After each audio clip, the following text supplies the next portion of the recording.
ಓಂ ತದೇತತ್ ಸಹಸ್ರಂ ತತ್ಸರ್ವಂ ತಸ್ಯಮಿನ್ನಂ ಮಿತ್ರಂ ದಕ್ಷಿಣಂ ಸಜತಿ ಪ್ರಾಣಃ ಪರೋಕ್ಷಪ್ರಿಯಾ ಇವ ಹಿ ದೇವಾಃ ಪರೋಕ್ಷಪ್ರಿಯಾ ಇವ ಹಿ ದೇವಾಃ. ಓಂ ಹಿರಣ್ಯನಾಭಾಯ ನಮಃ. ಓಂ ನೂಚಿತ್ ಉದಾವತಾ ತ್ವಕ್ಷಸಾ ಪನ್ಯಸಾ ಚ ವೃತ್ರಹತ್ಯಾಯ ರಥಮಿಂದ್ರತಿಷ್ಠ ಧಿಷ್ವಂ ಧಿಷ್ವವಜ್ರಂ ಹಸ್ತ ಆ ದಕ್ಷಿಣತ್ರ. ಶ್ರೀ ಗುರುಭ್ಯೋ ನಮಃ. ಮಹಾಭಾರತದ ಅನುಶಾಸನ ಪರ್ವದ 458ನೆಯ ಈ ಭಾಗದಲ್ಲಿ 199ನೆಯ ನಾಮ ವಿಷ್ಣು ಸಹಸ್ರನಾಮ ಸ್ತೋತ್ರದ್ದು ಹಿರಣ್ಯನಾಭ ಅಂಥೇಳಿ ಮತ್ತು ಅದರ ವ್ಯಾಖ್ಯಾನವನ್ನು ಮಾಡುವಂತಹ ಬೃಹತಿ ಮಂತ್ರದ ಅರ್ಥವನ್ನು ನಾವೀಗ ನೋಡಬೇಕಾಗಿದೆ. ಹಿರಣ್ಯನಾಭ ಎಂಬ ಶಬ್ದಕ್ಕೆ ಏನೇನು ಅರ್ಥಗಳನ್ನು ಹೇಳ್ತಾರೆ ಪ್ರಾಚೀನರು ಅನ್ನೋದನ್ನ ನೋಡೋಣ.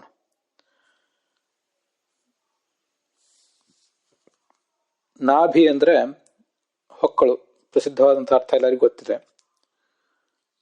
ಹಿತಕರವಾದಂಥ ಮತ್ತು ರಮಣೀಯವಾದಂತಹ ಸುಂದರವಾದಂತಹ ನಾಭಿ ಉಳ್ಳವನು.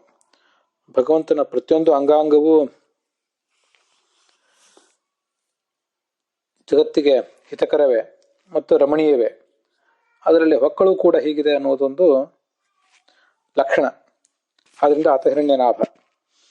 ಹಿರಣ್ಯ ಅಂದ್ರೆ ಬಂಗಾರದ ಬ್ರಹ್ಮಾಂಡ.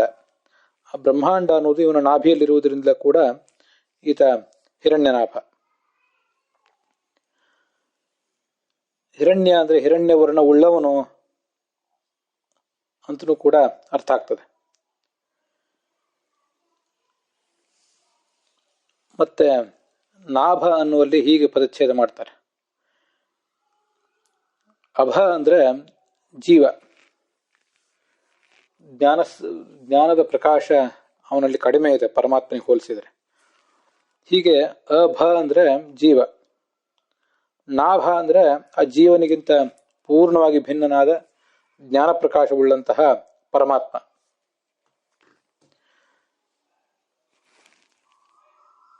ಮತ್ತೆ ಹಿರಣ್ಯನಾಭ ಅನ್ನುವುದಕ್ಕೆ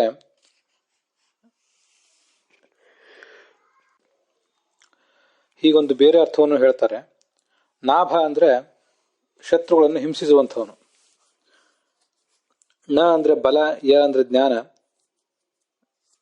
ರಮಣೀಯವಾದ ಜ್ಞಾನ ಮತ್ತು ಬಲವುಳ್ಳವನು, ಶತ್ರುಗಳನ್ನು ಹಿಂಸಿಸುವವನು. ಆ ಕಾರಣಕ್ಕಾಗಿ ಆತ ಹಿರಣ್ಯನಾಭ. ಇನ್ನೊಂದರ್ಥ ಹಿರಣ್ಯಾಕ್ಷನನ್ನು ಸಂಹರಿಸಿದವನು ಅಂತ ಕೂಡ ಒಂದು ಅರ್ಥವನ್ನು ಹೇಳ್ತಾರೆ. ಇದೀಗ ನಾವು ಇಷ್ಟು ಅರ್ಥಗಳನ್ನ ಈ ಹಿರಣ್ಯನಾಭ ಅನ್ನುವ ನಾಮಕ್ಕೆ ನೋಡಿದ್ದೇವೆ. ಮುಂದೆ ಈ ಸಂಪಾದಿತವಾದ ಬೃಹತಿ ಮಂತ್ರಕ್ಕೆ ಮೂಲವಾದ ಋಗ್ವೇದದ ಮಂತ್ರಗಳು ಮತ್ತೆ ಸಂಪಾದಿತವಾದ ಮಂತ್ರ, ಇದೆಲ್ಲದಕ್ಕೂ ಕೂಡ ಯಾರ್ಯಾರು ಏನೇನು ಅರ್ಥಗಳನ್ನು ಹೇಳ್ತಾರೆ ಅಂತ ಅನ್ನೋದನ್ನ ನೋಡೋಣ. ಮೂಲದಲ್ಲಿ ಈ ಮಂತ್ರದ ಸ್ವರೂಪ ಏನಿದೆ, ಋಗ್ವೇದದಲ್ಲಿ ಇದರ ಸ್ವರೂಪ ಏನಿದೆ, ಸಂಪಾದಿತವಾದಾಗ ಅದು ಹೇಗಾಗ್ತದೆ ಅನ್ನೋದನ್ನೆಲ್ಲವನ್ನು ಕೂಡ ನಾವೀಗ ನೋಡಬೇಕು. 6ನೇ ಮಂಡಲದ 18ನೇ ಸೂಕ್ತದಲ್ಲಿ 8ನೇ ಮಂತ್ರ ಸಯೋ ನ ಮುಹೇ ನ ಮಿಥು ಜನೋ ಅಂತ ಹೀಗೆ ಮಂತ್ರ ಪ್ರಾರಂಭ ಆಗ್ತದೆ. ಅದನ್ನೆಲ್ಲ ನಾವು ಹಿಂದಿನ ಭುಜಗೋತ್ತಮ ಅನ್ನುವ ನಾಮಕ್ಕೆ ಸಂಬಂಧಪಟ್ಟಂತೆ ಶ್ರವಣ ಮಾಡಿ ಮುಗಿಸಿದ್ದೀವಿ. ಆ 8ನೇ ಮಂತ್ರದಲ್ಲಿ ಕೊನೆಗೆ ನೂಚಿತ್ ಅಂತಿದೆ. ಆ ನೂಚಿತ್ ಎಂಬುದು ಈಗಿನ ಹಿರಣ್ಯನಾಭ ಎಂಬ ನಾಮವನ್ನು ವ್ಯಾಖ್ಯಾನಿಸುವ ಬೃಹತಿಯಲ್ಲಿ ಮೊದಲು ಸೇರಿಕೊಂಡಿದೆ. ಮುಂದೆ ಮೂಲ ಋಗ್ವೇದದಲ್ಲಿ 9ನೇ ಮಂತ್ರ ಏನಿದೆ, ಉದಾವತ ತ್ವಕ್ಷಸ ಪನ್ಯಸಾ ಚ ವೃತ್ರಹತ್ಯಾಯ ರಥಮಿಂದ್ರ ತಿಷ್ಠ ಧಿಷ್ವ ವಜ್ರಂ ಹಸ್ತ ಆ ದಕ್ಷಿಣತ್ರ ಅಭಿಪ್ರಮಂದ ಪುರುತತ್ರ ಮಾಯಾಹ ಅಂತ. ಇದು 9ನೇ ಮಂತ್ರ. ಆ 9ನೇ ಮಂತ್ರ, ಮೂಲ 9ನೇ ಮಂತ್ರದಲ್ಲಿ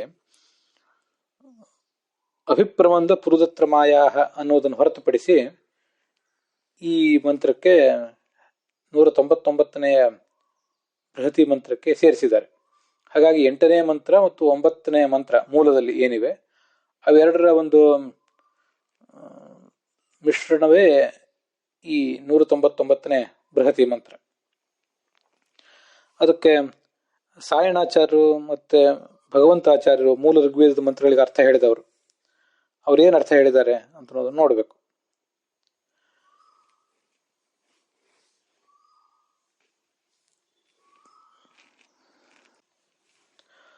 ಭಗವಂತನ ಬಲ ಅನ್ನುವುದು ಮೇಲೆ ಉದ್ಗಚ್ಛತ ಉಕ್ಕಿದೆ. ತ್ವಕ್ಷಸ ಅಂದ್ರೆ ಶತ್ರುಗಳನ್ನ ನಾಶಪಡಿಸುವಂತಹ ಬಲ ಅದು.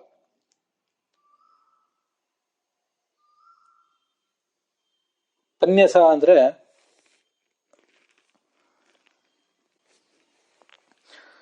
ಸ್ತುತ್ಯ ತರೇಣ ಅಂತ ಸಾಯಣಾಚಾರ್ಯ ಅರ್ಥ ಬರೆದಿದ್ದಾರೆ. ಈ ಗುರು ಗರಿಯಾನ್ ಗರಿಯ ಅಂತ ಹೀಗೆಲ್ಲ ಹೇಳ್ತಾರಲ್ಲ, ಗರೀಯಸಿ ಅಥವಾ ಗರೀಯಸ ಅಂದ್ರೆ ಶ್ರೇಷ್ಠವಾದ್ದರಿಂದ ಅತ್ಯಂತ ಶ್ರೇಷ್ಠವಾದ್ದು ಅಂತ ಹೀಗೆ ಅರ್ಥ ಆಗ್ತದೆ. ಹಾಗೆ ಪನೀಯಸ ಅನ್ನೋದ್ರಿಂದಲೂ ಕೂಡ ಪನ ಎಂಬ ಧಾತು ಸ್ತೋತ್ರ ಅನ್ನೋ ಅರ್ಥವನ್ನು ಹೇಳ್ತದೆ. ಅದರಿಂದ ಪನೀಯ ಅಂತಂದ್ರೆ ಸ್ತೋತ್ರಕ್ಕೆ ಯೋಗ್ಯವಾದ್ದು ಅಂತ ಅರ್ಥ. ಪನೀಯಸ ಅಂದ್ರೆ ಅತ್ಯಂತ ಸ್ತುತ್ಯವಾದದ್ದು, ಇದು ನಮಗಲ್ಲಿ ಕಂಡು ಬರುವಂತ ಅರ್ಥ. ಇದು ಸಾಯಣಾಚಾರ್ಯರು ಮೂಲದಲ್ಲಿ ನಮ್ಗೆ ತಿಳಿಸಿಕೊಟ್ಟಿರುವಂತಹ ಅರ್ಥ. ಸ್ತುತ್ಯ ತರ, ಸ್ತುತ್ಯತರ ಮತ್ತು ಸ್ತುತ್ಯತಮ ಅಂತ ಹೇಳಿ.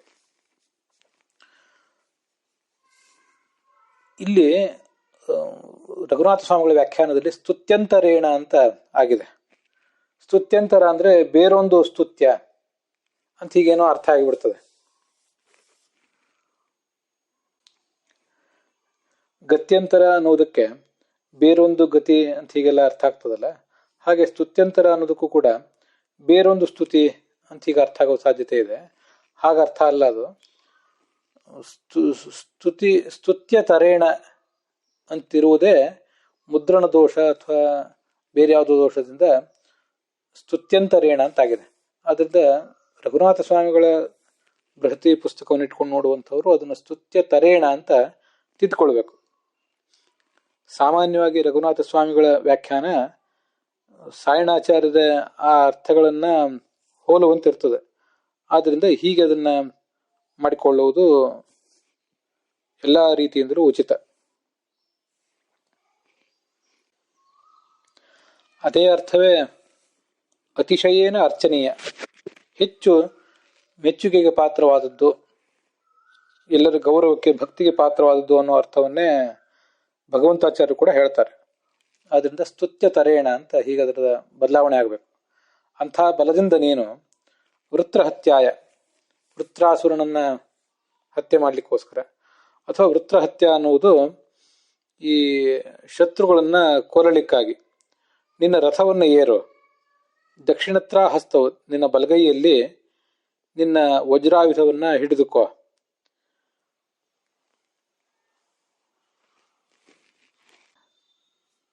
ಇದಿಷ್ಟು ಸಾಯಣಾಚಾರ್ಯ ಹೇಳುವಂತಹ ಅರ್ಥ. ಮುಂದೆ ಇದಕ್ಕೆ ರಘುನಾಥ ಸ್ವಾಮಿಗಳು ಹೇಳಿದ ಅರ್ಥವನ್ನು ನೋಡೋಣ. ನೂಚಿತ ಅಂದ್ರೆ ಇದಾನೀಮಪಿ, ಈಗಲೂ, ಉದಾವತ, ಅಲ್ಲಿ ಏನು ಸಾಯಣಾಚಾರ್ಯ ಅರ್ಥ ಹೇಳಿದ್ದಾರೆ ಅದನ್ನೇ ಹೇಳಿದ್ದಾರೆ. ಅಭಿವ್ಯಕ್ತವಾಗುವ ಬಲ, ಶತ್ರುಗಳನ್ನ, ನಿನ್ನ ಬಲ ಅನ್ನುವುದು ಉದಾವತ ಅಭಿವ್ಯಕ್ತವಾಗಿದೆ. ಮತ್ತೆ ತ್ವಕ್ಷಸ, ಶತ್ರುಗಳ ಸೈನ್ಯವನ್ನು ಕ್ಷೀಣ ಮಾಡಲಿಕ್ಕೆ ಸಮರ್ಥ ಆಗಿದೆ.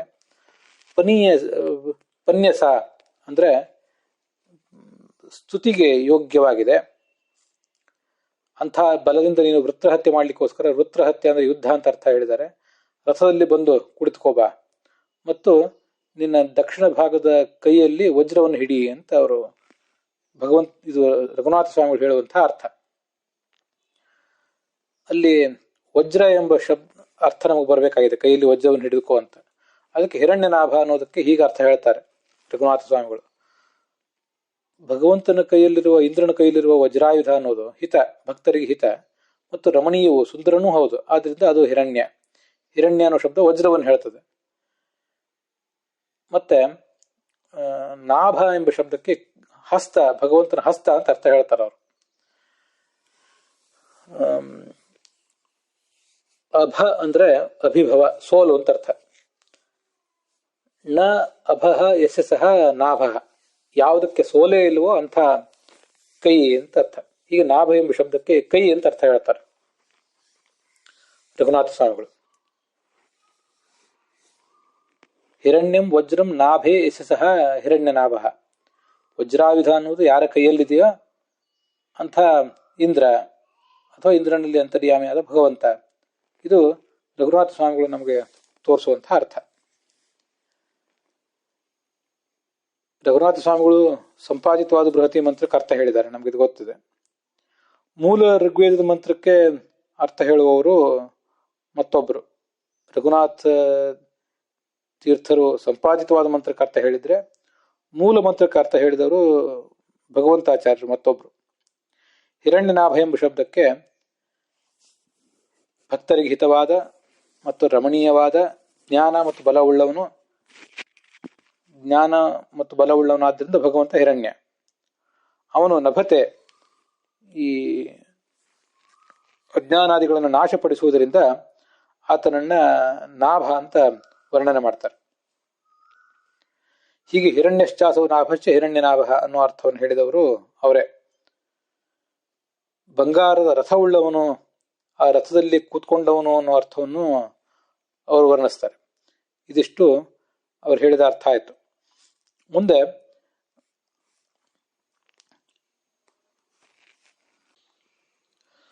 ಮೂಲ ಮಂತ್ರಕ್ಕೆ ಅವರ ಅರ್ಥ ಹೇಳಿದ್ದು ನೋಡಬೇಕು. ಉನ್ನತವಾದಂಥ ಉದಾವತ ಅಂದ್ರೆ ಉನ್ನತ ಅಂತ ಅರ್ಥ ಮಾಡಿದ್ದಾರೆ. ಉನ್ನತ ಅಂದ್ರೆ ಉತ್ಕೃಷ್ಟ ಅಂತ ಅರ್ಥ. ಪನ್ಯಸ ಅಂದ್ರೆ ಪನೀಯಸ, ಅತಿಶಯೇನ ಅರ್ಚನೀಯ, ಹೆಚ್ಚು ನಮ್ಮ ಸ್ತೋತ್ರಕ್ಕೆ ಪಾತ್ರವಾದಂಥ ಅರ್ಥ. ಅತಿ ಸ್ತವನೀಯ. ಮುಂದೆ ತ್ವಕ್ಷಸ ಅಂದ್ರೆ ಬಲೇನ, ಉನ್ನತವಾದಂಥ ಬಲದಿಂದ.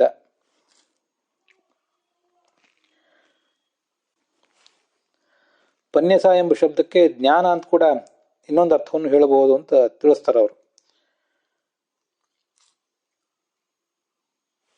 ಇಂಥ ನೀನು ಭಗವಂತ ವೃತ್ರಹತ್ಯಾಯ ಅಂದ್ರೆ ಯುದ್ಧಾಯ, ಯುದ್ಧಕ್ಕಾಗಿ ರಥವನ್ನು ಏರೋ, ಮತ್ತು ದಕ್ಷಿಣದ ಕೈಯಲ್ಲಿ ಬಲಗೈಯಲ್ಲಿ ವಜ್ರವನ್ನು ಹಿಡಿದುಕೋಬ ಅಂತ ಇಷ್ಟೇ ಅರ್ಥಗಳನ್ನು ಅವರು ಹೇಳಿದ್ದಾರೆ. ಆದ್ರೆ ಇಲ್ಲೊಂದು ಅಧ್ಯಾತ್ಮದ ಅರ್ಥ ಇದೆ ಅಂತ ಹೇಳ್ತಾರೆ. ಅದನ್ನೇ ನಾನು ಕೂಡ ನನ್ನ ವ್ಯಾಖ್ಯಾನದಲ್ಲಿ ಮುಂದೆ ಬರಿತೇನೆ. ಅದನ್ನ ನಾನು ಹೇಳಿದ ಅರ್ಥದಲ್ಲಿ ನೋಡೋಣ. ಹಾಗಾಗಿ ಈ ಭಗವಂತಾಚಾರ್ಯ ಹೇಳಿದ ಅರ್ಥವನ್ನೇ ನಾನು ಕೃತಜ್ಞತೆಯಿಂದ ಅಧ್ಯಾತ್ಮದ ಅರ್ಥ ಇದು, ಅದು ನಮಗೆ ಬಹಳ ಮುಖ್ಯ ಅನ್ನೋ ದೃಷ್ಟಿಯಿಂದ ಇಟ್ಕೊಂಡಿದ್ದೇನೆ. ಹೇ ಇಂದ್ರ ಭಗವಂತನೇ, ನೂಚಿತ ಈಗಲೂ ಕೂಡ, ಉದಾವತ ಉತ್ಕೃಷ್ಟೇನ ಭಗವಂತಾಚಾರ್ಯ ಹೇಳುವ ಅರ್ಥ, ತ್ವಕ್ಷಸ ಬಲೇನ, ಪನ್ಯಸ ಅಂದ್ರೆ ಜ್ಞಾನೇನ ಅಂತ ಅರ್ಥ. ಒಂದು ಬಲ ಮತ್ತೊಂದು ಜ್ಞಾನ, ಇವೆರಡೂ ಕೂಡ ನಿನ್ನದು ಉತ್ತಮವೇ ಆಗಿದೆ. ಪನೀಯಸ ಅರ್ಚನೀಯೇನ, ಅತ್ಯಂತ ನಮ್ಮ ಗೌರವ ಭಕ್ತಿಗೆ ನಮ್ಮ ಸ್ತೋತ್ರಕ್ಕೆ ಪಾತ್ರವಾದದ್ದು. ತ್ವಕ್ಷಸ ಬಲೇನ,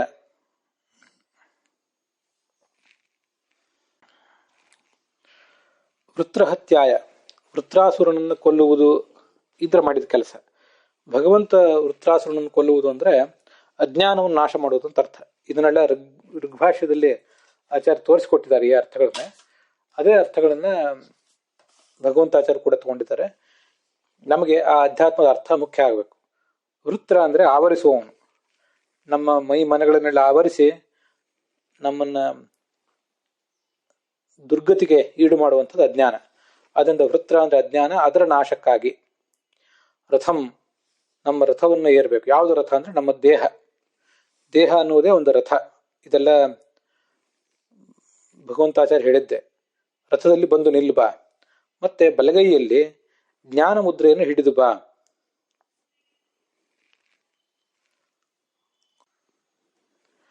ವಜ್ರ ಅಂತ ಶಬ್ದ ಇದೆಯಲ್ಲ, ಆ ವಜ್ರ ಎಂಬ ಶಬ್ದಕ್ಕೆ ಜ್ಞಾನ ಮುದ್ರಾ, ವಜಗತವು ಅಂತ ಧಾತು ಇದೆ. ರ ಅಂದ್ರೆ ರಮಣೀಯ ಅಂತ ಅರ್ಥ. ಆಚಾರ್ಯ ಅರ್ಥಗಳನ್ನು ಹೇಳಿದ್ದಾರೆ. ಭಗವಂತ ವಜ್ರ ಎಂಬ ಶಬ್ದದಿಂದ ವಾಚ್ಯ ಯಾಕೆಂದ್ರೆ ಅವನ ಜ್ಞಾನ ಸ್ವರೂಪ ಮತ್ತು ಆನಂದ ಸ್ವರೂಪ ಅಂತ ಅರ್ಥ ಹೇಳಿದ್ದಾರೆ. ಅವನ ಕೈಯೂ ಕೂಡ ಜ್ಞಾನ ಮುದ್ರೆಯನ್ನು ಹಿಡಿದ ಭಗವಂತನ ಕೈಯೂ ಕೂಡ ವಜ್ರವೇ. ಆ ಜ್ಞಾನ ಮುದ್ರೆಯನ್ನ ನೀನು ಕೈಯಲ್ಲಿ ಹಿಡಿದು ನಿನ್ನ ಜ್ಞಾನದಾಯಕವಾದ ಅವತಾರಗಳು, ಆ ಅವತಾರಗಳಿಂದ ನಮ್ಮ ದೇಹವೆಂಬ ರಥದಲ್ಲಿ ಕುಳಿತುಕೊಳ್ಬಾ ಅಂತ ಭಗವಂತನ ಪ್ರಾರ್ಥನೆ. ಎಲ್ಲವೂ ಕೂಡ ಭಗವಂತಾಚಾರ್ಯ ಹೇಳಿದ ಅರ್ಥವೇ ಇದೆ. ಆದ್ದರಿಂದ ನಾನು ಅದನ್ನು ಏನು ಬದಲಾವಣೆ ಇಲ್ಲದೆ ಸ್ವೀಕಾರ ಮಾಡಿದ್ದೇನೆ. ಎಲ್ಲೋ ಒಂದೆರಡು ಕಡೆ ಮಾತ್ರ ನನ್ನ ಅರ್ಥಗಳು ಕೆಲವು ಶಬ್ದಗಳಿಗೆ ಇರಬಹುದಷ್ಟೆ. ಹಿರಣ್ಯ ನಾಭ ಎಂಬ ಶಬ್ದಕ್ಕೂ ಹೀಗೆ ಅರ್ಥ. ಅವ್ರು ಹೇಳಿದ ಅರ್ಥವೇ. ಹಿ ಅಂದರೆ ಹಿತ ಅಂತ ಅರ್ಥ, ರ ಅಂದರೆ ರಮಣೀಯ ಅಂತ ಅರ್ಥ, ನ ಅಂದರೆ ಬಲ ಅಂತ ಅರ್ಥ, ಯ ಅಂದರೆ ಜ್ಞಾನ. ಯಾ ಪ್ರಾಪಣೆ ಅಂತ ಧಾತುವಿನಿಂದ ಯ ಅಂದರೆ ಜ್ಞಾನ ಅಂತ ಅರ್ಥ ಆಗ್ತದೆ. ನಕಾರೋ ಬಲಂ ಅಂತ ಐತರಿಯ ಉಪನಿಷತ್ತು ಹೇಳಿರುವುದರಿಂದ ನ ಅಂದರೆ ಬಲ ಅಂತ ಅರ್ಥ ಆಗ್ತದೆ. ಅದರಿಂದ ಹಿರೇ ಹಿತವೂ ರಮಣೀಯವೂ ಆದ ಣ ಎ ಬಲ ಮತ್ತು ಜ್ಞಾನಗಳು ಯಾರಿಗಿವೆಯೋ ಅವನು ಹಿರಣ್ಯ ಭಗವಂತ. ನಭ ಹಿಂಸಾಯಾಮ್ ಅಂತ ಧಾತು ಇದೆ. ಹಿಂಸೆ ಮಾಡುವವನು. ಏನು ಹಿಂಸೆ ಮಾಡ್ತಾನೆ ಅಂದರೆ ತಾನು ಶ್ರೇಷ್ಠವಾದ ಜ್ಞಾನ ಮತ್ತು ಸುಖ ಸ್ವರೂಪನಾದ್ದರಿಂದ ನಮ್ಮ ಅಜ್ಞಾನವನ್ನು ನಮ್ಮ ದುಃಖವನ್ನು ಅವನು ಪರಿಹಾರ ಮಾಡ್ತಾನೆ. ಆದ್ದರಿಂದ ಆತ ನಾಭ. ಹಿರಣ್ಯಶ್ಚಾಸವು ನಾಭಶ್ಚ ಹಿರಣ್ಯನಾಭ. ಇದು ಭಗವಂತಾಚಾರ್ಯ ಹೇಳಿದ ಅರ್ಥನೇ. ಹಿತಶ್ಚ ರಮಣೀಯಶ್ಚ ಹಿರಣ್ಯೈ ಇತೀರಿತ ಅಂತ ಋಗ್ಭಾಷ್ಯದಲ್ಲಿ ಆ ಭಗವಂತಾಚಾರ್ಯರು ಹೇಳಿದ ಅರ್ಥಕ್ಕೆ ಮೂಲವಾದ ಆಧಾರ ಸಿಗ್ತದೆ. ಅದು 1ನೇ ಅಧ್ಯಾಯದ 211ನೇ ಶ್ಲೋಕ, 7ನೇ ಸೂಕ್ತದ 2ನೇ ಮಂತ್ರ. ಹೀಗೆ ಅಜ್ಞಾನ ಮತ್ತು ದುಃಖಗಳನ್ನು ನಾಶ ಮಾಡುವವನು ತನ್ನಲ್ಲಿರುವ ಜ್ಞಾನ ಮತ್ತು ಬಲಗಳಿಂದ. ಸರಳವಾದ ಅರ್ಥ ಹಿರಣ್ಯನಾಭ ಅನ್ನೋದಕ್ಕೆ. ಕೈಯಲ್ಲಿ ಜ್ಞಾನ ಮುದ್ರೆಯನ್ನು ಕೂಡ ಹಿಡಿದಿದ್ದಾನೆ ಅನ್ನೋದು ತುಂಬ ಸುಂದರವಾದಂತಹ ಒಂದು ಧ್ಯಾನಕ್ಕೆ ವಿಷಯವಾದ ಒಂದು ಮೂರ್ತಿಯ ವರ್ಣನ. ಇದನ್ನೇ ಬೃಹತಿ ಮಂತ್ರ ವೃತ್ರಹತ್ಯಾಯ ರಥಮಾತಿಷ್ಠ ಅಂತ ವರ್ಣನೆ ಮಾಡಿದೆ. ವೃತ್ರ ಅಂದ್ರೆ ಅಜ್ಞಾನ ಮತ್ತು ದುಃಖ. ನಮ್ಮನ್ನು ಕವಿದಿರುವ ಅಜ್ಞಾನ ಮತ್ತು ದುಃಖಗಳನ್ನು ನಾಶ ಮಾಡಲಿಕ್ಕಾಗಿ ನಮ್ಮ ದೇಹವೆಂಬ ರಥದಲ್ಲಿ ಬಂದು ನಿಲ್ಲು. ಹೀಗೆ ಬೃಹತಿ ಮಂತ್ರಕ್ಕೂ ಆ ವಿಷ್ಣು ಸಹಸ್ರನಾಮದ ಹಿರಣ್ಯನಾಭ ಎಂಬ ಮಂತ್ರಕ್ಕೂ ಸಂಬಂಧವಿದೆ. ಭಗವಂತ ವೇದವ್ಯಾಸ ಇತ್ಯಾದಿ ರೂಪಗಳಿಂದ ಜ್ಞಾನವನ್ನು ಕೊಡ್ತಾನೆ, ಜ್ಞಾನವನ್ನು ರಕ್ಷಿಸ್ತಾನೆ, ದೋಷಗಳನ್ನು ನಾಶ ಮಾಡ್ತಾನೆ. ಹೀಗೆ ಅನೇಕ ಕಾರ್ಯಗಳಿವೆ ಅವನು. ನೀನು ನಿನ್ನ ಉತ್ಕೃಷ್ಟವಾದ ಬಲ ಹಾಗೂ ಜ್ಞಾನದಿಂದ ಭಗವಂತನೇ ನಮ್ಮ ಅಜ್ಞಾನವನ್ನ ಮತ್ತೆ ದುಃಖವನ್ನ ಎರಡನ್ನೂ ಕೂಡ ನಾಶ ಮಾಡಬೇಕು. ಅದಕ್ಕಾಗಿ ಈಗಲೇ ನಮ್ಮ ದೇಹವೆಂಬ ರಥದಲ್ಲಿ ಕೈಯಲ್ಲಿ ಜ್ಞಾನ ಮುದ್ರೆ ಹಿಡಿದು ನೀನು ಬಂದು ನಿಲ್ಲಬೇಕು. ಹಾಗೆ ಮಾಡಿದ್ರೆ ನಮ್ಮ ಅಜ್ಞಾನ ಮತ್ತು ದುಃಖ ಎಲ್ಲವೂ ಕೂಡ ಪರಿಹಾರ ಕಾಣ್ತದೆ ಅಂತ ಅದರ ತಾತ್ಪರ್ಯ. ಪರಶುರಾಮ ಇತ್ಯಾದಿ ರೂಪಗಳು ಶತ್ರುಗಳನ್ನ ತರಿದು ಹಾಕಿದ ರೂಪಗಳು ಹೌದು. ಹಾಗೆ ಭಾಗವತ ತಾತ್ಪರ್ಯ ಹೇಳುವಂತೆ ಜ್ಞಾನಾದಿ ರಕ್ಷಕ ಸರ್ವತ್ರ ಸರ್ವಕೃತ್ಯಾಪಿ ಹಯಗ್ರೀವಾದಿ ರೂಪಕ ಜ್ಞಾನಾದಿ ರಕ್ಷಕ. ಜಾಮದಗ್ನಿಯ ಪರಶುರಾಮ ಎಂಬ ರೂಪದಿಂದ ಜ್ಞಾನದಾಯಕನೂ ಹೌದು. ಅವನು ಶತ್ರುಗಳನ್ನು ಕೊಂದದ್ದು ಮಾತ್ರ ಅಲ್ಲ. ಹಯಗ್ರೀವ ರೂಪದಿಂದ ಜ್ಞಾನವನ್ನು ರಕ್ಷಿಸಿದರೆ ಪರಶುರಾಮ ಎಂಬ ರೂಪದಿಂದ ಜ್ಞಾನವನ್ನು ಕೊಡ್ತಾನೆ, ಜ್ಞಾನಧನವನ್ನು ಕೊಡ್ತಾನೆ.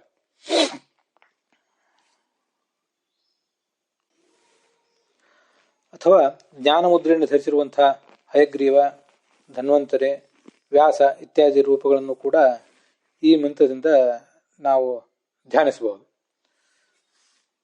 ಹೀಗೆ ಜ್ಞಾನ ಮುದ್ರೆ, ಭಗವಂತನ ಜ್ಞಾನ ಮುದ್ರೆಯನ್ನು ಹಿಡಿದಿರುವ ರೂಪಗಳ ವರ್ಣನ ಇದೆ ಈ ಬೃಹತಿ ಮಂತ್ರದಲ್ಲಿ ನಾವು ಕಂಡು ಬರ್ತದೆ. ಹಿರಣ್ಯನಾಭ ಎಂಬ ಶಬ್ದಕ್ಕೆ ಅರ್ಥಗಳನ್ನು ನೋಡಿದ್ದೇವೆ. ಅದಕ್ಕೆ ಸಂಬಂಧಪಟ್ಟ ಉಲ್ಲೇಖಗಳನ್ನ ಬೇರೆ ಬೇರೆ ಕಡೆ ಹೇಗೆ ಕಾಣ್ತಾವೋ ಅವನ್ನ ನೋಡಬೇಕು. ತಸ್ಯನಾಭೇ ಸಮಭವತ್ ಪದ್ಮಕೋಶೋ ಹಿರಣ್ಮಯ ಅಂತ ಭಾಗವತ ತಾತ್ಪರ್ಯದಲ್ಲಿ, ಭಾಗವತದಲ್ಲಿ 9ನೇ ಸ್ಕಂದದಲ್ಲಿ ಕಂಡು ಬರ್ತದೆ. ಬಂಗಾರದ ಒಂದು ಪದ್ಮ ಅವನ ನಾಭಿಯಲ್ಲಿ ಹುಟ್ಟಿ ಬಂತು ಅಂತ.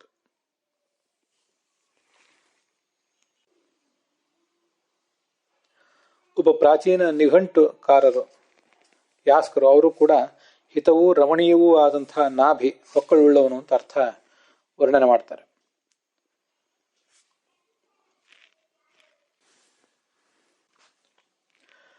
ಭಗವಂತನ ಸಮಸ್ತ ಶರೀರವೂ ಕೂಡ ಸುವರ್ಣಮಯವಾದದ್ದು, ಮತ್ತೆ ಅದು ನಮಗೆ ಹಿತವೂ ಹೌದು ರಮಣೀಯವೂ ಹೌದು ಅಂತ ಹೇಳಿದ್ನಲ್ಲ. ಛಾಂದೋಗ್ಯ ಉಪನಿಷತ್ತಿನಲ್ಲಿ ಒಂದು ಮಾತು ನಮಗೆ ನೆನಪಿಗೆ ಬರ್ತದೆ. ಅಥ ಯಯೇಶೋಂತರಾದಿತ್ಯೇ ಹಿರಣ್ಮಯ ಪುರುಷೋ ದೃಶ್ಯತೆ ಹಿರಣ್ಯಶ್ಮಶ್ರು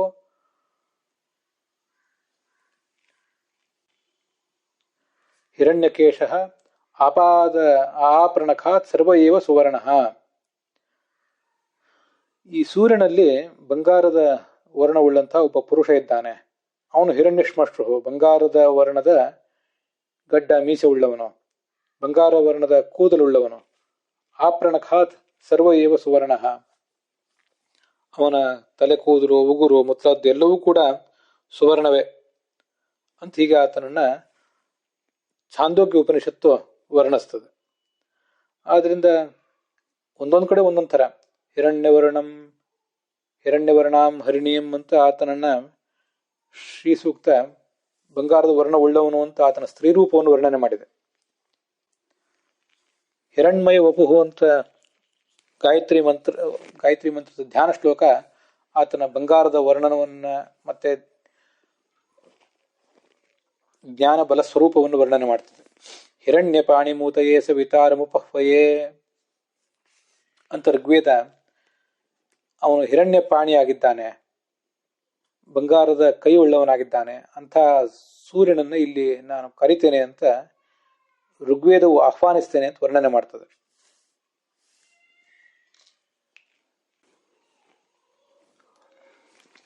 ಆನಂದಶ್ಮಶ್ರು ಆನಂದಕೇಶ ಆಪಾದನಖಾತ್ ಸರ್ವಯೇವ ಆನಂದ ಏನಮೇವಂ ಆನಂದಂ ವೇದ ಆನಂದ ಏವ ಸ್ವಭವತಿ ಅಂತ ಭಾಗವತ ತಾತ್ಪರ್ಯದಲ್ಲಿ ಒಂದು ವೇದವಾಕ್ಯ ಇದೆ. ಆನಂದಮಯವಾದ ಕೂದಲು, ಕೇಶವುಳ್ಳವನು, ಕೂದಲುಳ್ಳವನು, ಉಗುರುಳ್ಳವನು, ಅವನನ್ನು ಆನಂದ ಅಂತ ಯಾರು ಭಾವಿಸ್ತಾರೆ ಅವರು ಕೂಡ ಆನಂದ ಸ್ವರೂಪರೇ ಆಗ್ತಾರೆ ಅಂತ. ನಾಭ ಅಂದ್ರೆ ಸಕಲರಿಗೂ ಆಶ್ರಯ ಅಂತ ಅರ್ಥ. ಹಿರಣ್ಯ ಅಂದ್ರೆ ಆನಂದ ಜ್ಞಾನ ಸ್ವರೂಪ ಅಂತ ಅರ್ಥ. ಅವನು ಜ್ಞಾನಾನಂದ ಸ್ವರೂಪ ಮತ್ತು ಸಕಲರಿಗೂ ಆಶ್ರಯ ಅನ್ನೋ ಅರ್ಥ ಸಿಗ್ತದೆ. ಯಾಕಂದ್ರೆ ಭಾಗವತ ತಾತ್ಪರ್ಯದಲ್ಲಿ ಆಚಾರ್ಯ ಹೇಳ್ತಾರೆ, ನಾಭಿರಿತ್ಯತ ನಾಮಸ್ಯ ಧರೇ ಸರ್ವಾಶ್ರಯೋ ಯತಃ ಅಂತ. ಭಗವಂತ ನಾಭಿ ಅಂತ ಕರೆಸ್ಕೊಂಡಿದ್ದಾನೆ, ಯಾಕೆಂದ್ರೆ ಅವನು ಸರ್ವಾಶ್ರಯ ಆದ್ರಿಂದ. ನಾಭಿ ಅಂದ್ರೆ ಕೇಂದ್ರ ಭಾಗ ಅಂತ ಅರ್ಥ, ಸೆಂಟರ್ ಪಾಯಿಂಟ್ ಅಂತ ಅರ್ಥ. ಸಕಲ ಜಗತ್ತಿನ ಆಧಾರ ಆಶ್ರಯ ಅವನಾದ್ರಿಂದ ಅವನೇ ನಾಭಿ. ಮೇದಿನಿ ಕೋಶದ ಪ್ರಕಾರ ನಾಭಿ ಅಂದ್ರೆ ಮುಖ್ಯ. ಲಕ್ಷಾಲಂಕಾರ ಆ ಹಿರಣ್ಯನಾಭ ಎಂಬ ಶಬ್ದಕ್ಕೆ ಅರ್ಥ ಹೇಳಿಲ್ಲ. ಶಾಂಕರ ಭಾಷ್ಯಕ್ಕನುಸಾರವಾಗಿ ಹಿರಣ್ಯದಂತೆ ಬಂಗಾರದಂತೆ ಮಂಗಳಕರವಾದ ನಾಭಿ ಉಳ್ಳವನು ಅಂತ ಅರ್ಥ. ಪರಾಶರ ಭಟ್ರ ವ್ಯಾಖ್ಯಾನದ ಪ್ರಕಾರ ಹಿರಣ್ಯನಾಭ ಸೌಂದರ್ಯನಾಭಿ ಯಸ್ಯೇತಿ ಸ ಸ್ಮೃತಿ, ಸೌಂದರ್ಯಪೂರ್ಣವಾದ ನಾಭಿ ಉಳ್ಳವನಾದ್ರಿಂದ ಹಿರಣ್ಯನಾಭ. ಸತ್ಯಸಂಧ ಸ್ವಾಮಿಗಳ ವ್ಯಾಖ್ಯಾನದ ಪ್ರಕಾರ ನಭ ಹಿಂಸಾಯಾಮಿತ್ಯತೋ ಘನಿ ನಾಭೋ ಹಿಂಸಕೋ ಹಿರಣ್ಯಸ್ಯ ತನ್ನಾಮಕ ಅಸುರಸ್ಯ ಅತಃ ಹಿರಣ್ಯನಾಭ. ನಾಭ ಅಂದ್ರೆ ನಾಶ ಮಾಡುವವನು ಅನ್ನೋ ಅರ್ಥವನ್ನು ಈಗಾಗಲೇ ನೋಡಿದ್ದೇವೆ. ಹಿರಣ್ಯಾಕ್ಷ, ಹಿರಣ್ಯಕಶಿಪು ಮೊದಲಾದ ರಾಕ್ಷಸರು ಇಬ್ಬರೂ ಕೂಡ ಹಿರಣ್ಯರೇ. ಅವರನ್ನು ನಾಶಪಡಿಸಿದವನಾದ್ರಿಂದ ಈತ ಹಿರಣ್ಮಯ ಅಂತ, ಈತ ಹಿರಣ್ಯ ಅಂತ ಕರೆಸ್ಕೋತಾನೆ. ಹಿರಣ್ಯನಾಭ ಅಂದ್ರೆ ಆ ಹಿರಣ್ಯ ಎಂಬ ಶಬ್ದದಿಂದ ವಾಚ್ಯರಾದ ರಾಕ್ಷಸರನ್ನು ಸದೆಬಡ್ದವನು, ಅದಕ್ಕೆ ಹಿರಣ್ಯನಾಭ. ಹೀಗೆ ಹಿರಣ್ಯನಾಭ ಅನ್ನೋದು ಆ ಭಗವಂತನ ಸ್ವರೂಪ. ಅದು ಆತನ ಉಗುರಿನಿಂದ, ಪಾದದ ಉಗುರಿನಿಂದ ತಲೆ ಕೂದಲುವರೆಗೆ ಎಲ್ಲವೂ ಕೂಡ ಬಂಗಾರದಂತೆ ಹೊಳೆಯುವಂಥ ಒಂದು ರೂಪ. ಅದು ಗಾಯತ್ರಿ ಮಂತ್ರದ ಧ್ಯೇಯವಾದ ರೂಪ. ಮತ್ತೆ ಕೇವಲ ಬಂಗಾರದಂತೆ ಹೊಳೆಯುವ ರೂಪ ಅಷ್ಟೇ ಅಲ್ಲ, ಜ್ಞಾನಾನಂದಕರವಾದಂತಹ ರೂಪವುಳ್ಳದ್ದು, ಕಣ್ಣಿಗೆ ತುಂಬಾ ಹಿತಕರವಾದಂತಹ ಸುಂದರವಾದಂತಹ ರೂಪ. ಜ್ಞಾನ ಮತ್ತು ಬಲ ಎರಡೂ ಕೂಡ ಮೇಳವಿಸಿದಂಥ ಸುಂದರವಾದ ವ್ಯಕ್ತಿತ್ವ ಭಗವಂತಂದು. ಅವನು ನಾಭ, ಹಿರಣ್ಯಕಶಿಪು, ಹಿರಣ್ಯಾಕ್ಷ ಮೊದಲಾದವರನ್ನ ನಾಶ ಮಾಡಿದವನು. ನಮ್ಮಲ್ಲಿರುವಂಥ ಅಜ್ಞಾನ, ವಿಪರೀತ ಜ್ಞಾನ, ದುರಾಗ್ರಹ ಮೊದಲಾದವುಗಳನ್ನು ಕೂಡ ನಾಶಪಡಿಸುವವನು. ನಾಭ ಅಂದ್ರೆ ಕೊಲ್ಲುವವನು ಅಂತ ಒಂದು ಅರ್ಥ, ಬಂಧಿಸುವವನು ಅಂತ ಕೂಡ ಅರ್ಥ ಆಗ್ತದೆ. ಸಂಸಾರದಲ್ಲಿ ನಮ್ಮನ್ನ ಬಂಧಿಸಿಟ್ಟಿದ್ದಾನೆ. ಬಂಧಕೋ ಭವಪಾಶೇನ ಭವಪಾಶಾಚ್ಚ ಮೋಚಕಃ ಕೈವಲ್ಯದ ಪರಂ ಬ್ರಹ್ಮ ವಿಷ್ಣುರೇವನ ಸಂಶಯ ಅಂತ ಒಂದು ಪುರಾಣದ ವಾಕ್ಯ. ಭವಪಾಶದಿಂದ ನಮ್ಮನ್ನು ಕಟ್ಟಿ ಹಾಕಿದವನು. ಆದ್ದರಿಂದ ಆತ ಹಿರಣ್ಯ ನಾಭ.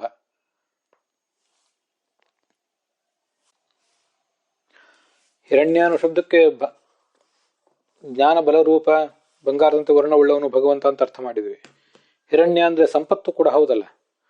ಆ ಸಂಪತ್ತನ್ನ ನಮಗೆ ಕೊಟ್ಟು ಸಂಪತ್ತಿನಿಂದ ನಮ್ಮನ್ನ ಅಂಧರನ್ನಾಗಿ ಮಾಡಿ ಸಂಸಾರದಲ್ಲಿ ಕಟ್ಟಿ ಹಾಕಿದವನು. ಹಿರಣ್ಯೇನ ನಹ್ಯತೆ ಅಂದ್ರೆ ಕಟ್ಟಿ ಹಾಕ್ತಾನೆ, ಅಥವಾ ನಹ್ಯತಿ ಉಭಯಪದಿ ಧಾತು. ಅದು ಸಂಪತ್ತಿನಿಂದ ನಮ್ಮನ್ನು ಕಟ್ಟಿ ಹಾಕುವವನು ಅನ್ನೋ ಅರ್ಥವು ಕೂಡ ಬರ್ತದೆ. ಸಂಪತ್ತಿನಿಂದ ನಮ್ಮನ್ನು ಕಟ್ಟಿ ಹಾಕಿದವನು ಅವನು ಹೌದು, ಆದರೆ ನಮಗೆ ರಕ್ಷಣೆಯನ್ನು ಕೊಡುವವನು ಅವನೇ ಹೌದು. ಆ ಜ್ಞಾನ, ತನ್ನ ಆನಂದಗಳನ್ನು ನಾವು ಉಪಾಸನೆ ಮಾಡಿದಾಗ